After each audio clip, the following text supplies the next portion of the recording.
Hello mga ka-planters. Good afternoon mga ka-planters.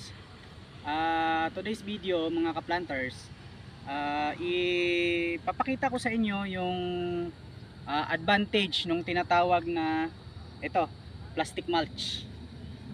Plastic mulch. So yung video po na ito mga ka-planters, hindi naman po ito para sa mga professional farmers na or sa mga talagang kamukha kong mga ibig sabihin sanay nang gumamit ng mulching. Ito ay para sa mga beginners or sa mga gustong mag DIY ng plantasyon ng kanilang kung ano man yung gusto nilang itanim sa kanilang farm. So meron kasing iba dyan na hirap sa pagmamanage ng weeds. So ito pong mulching mga ka-planters, ito ay part ng ating weed management o yung sa pagkokontrol natin ng mga damo sa ating plantasyon, sa ating bukid, sa ating mga taniman. Kasi kung yan ay hahayaan lang natin na tumubo yung mga damo, magkakaroon po yan ng competition between doon sa ating mga tanim, kung ano man po yung inyong mga tanim, at saka doon yung mga damo, yun ang kakompetensya niya doon sa nutrients na maaring dapat ay makuha pa ng mga halaman natin. So itong nasa background ng video natin mga ka-planters, ito po ay ang tanim naming red hot chili o yung siling tare. Lapit ka dong. So yan, may mga bunga na siya mga ka-planters. So yan, kung hindi po natin nilagyan ng ano yan, ng plastic mulch yan, maaring malago na po yung mga damo niyan. Example ito, mga isang linggo na po ito nung pinadamuhan namin, pero makikita nyo mga ka-planters, sariwa na naman yung mga damo. Buhay na naman yung mga damo. So ito ipapakita ko lang sa inyo yung advantage nitong tinatawag na plastic mulch. Maaari kasi kayong gumamit mga ka-planters ng iba pang mga mulches o yung mga pantabon sa damo sa inyong taniman. Maaari yung mga bagaso ng tubo, yung mga ganon, mga dahon ng saging, o kaya naman dayami ng palay, bagaso ng mais. Pwede po yun mga ka-planters. Ang disbintaha lang po nun o yung disadvantage po nun mga ka-planters ay pag nabulok po yung mga bagaso na yon, tutubo pa rin po yung mga damo. Tutubo pa rin siya.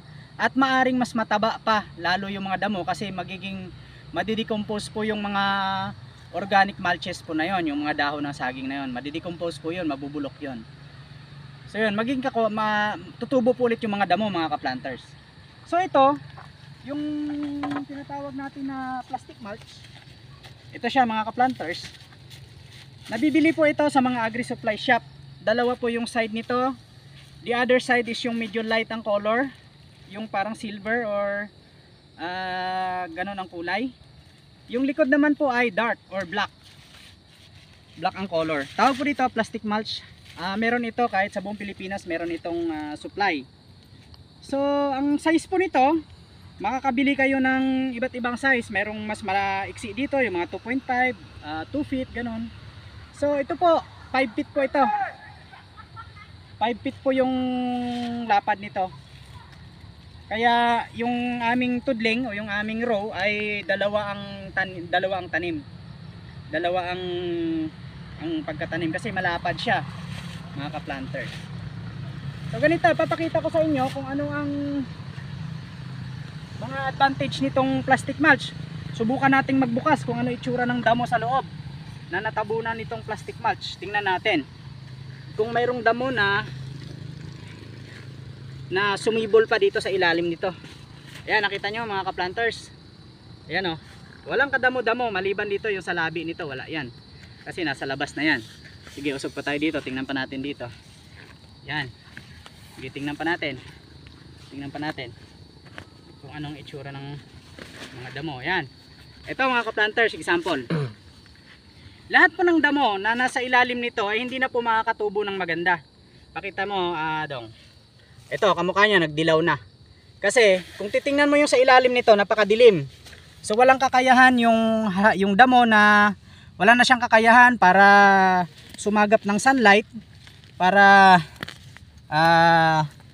mag-produce ng pagkain o yung photosynthesis na tinatawag kasi madilim po yan mga ka-planters. So yan, walang tubo yan, hindi siya makakasurvive. Isa yan. Isa pa pong advantage ng plastic mulch na tinatawag ay yung soil moisture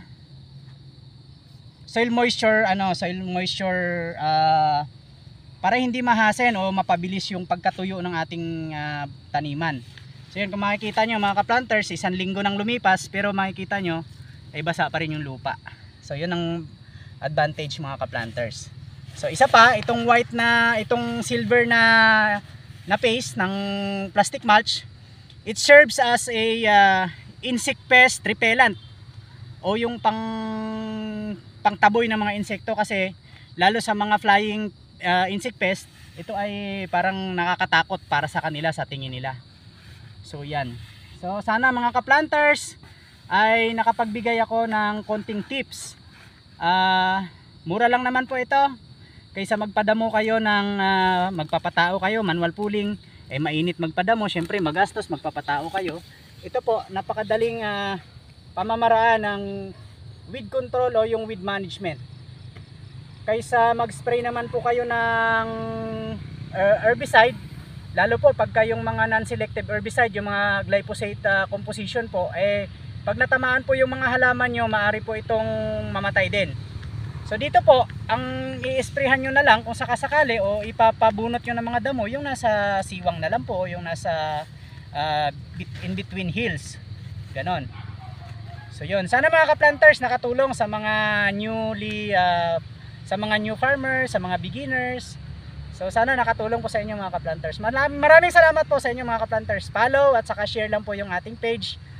Ito po ay monetize na, so sana continue ito, at ito naman pa kung sakaling kumita na, tutulong din po natin sa iba mga ka-planters. Maraming salamat po mga ka-planters.